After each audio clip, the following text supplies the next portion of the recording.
Korea कस्तो ठाउँबाट कस्तो भइसक्यो पहिला घरहरू यहाँ तपाईँले स्टोरी अपलोड गरिदियो नि त थाहा भयो नि तपाईँले हटाउनु त पऱ्यो त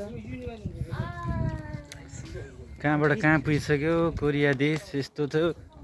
नभएर नभने एक्सपोर्ट बनाउनु भने म दिन मेरैबाट बनाउँछु हाम्रो नेताहरूले गर्दाखेरि ल यस्तो थियो पहिला कोरिया आजभन्दा कहाँबाट जाने यस्तो थियो यसरी सुकाउँथ्यो यस्तोमा घरमा बस्थ्यो यस्तो गल्लीहरू यस्तो ठाउँ अहिले विश्वको अर्थतन्त्रमा मजबुत देशमा टप 10 मा पर्छ हाम्रो देश उल्टोबाट गर्ने हो भने टप 10 मा पर्छ होला के गर्नु नेताहरूले खाइहाले देश ल हेर्नुहोस् त यस्तो थियो ल पहिलाको गाउँहरू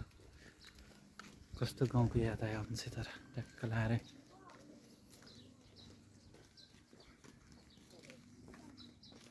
के भयो चकचक गरेको अपलोड भयो क्या त्यो उनी भएन क्या डिलिट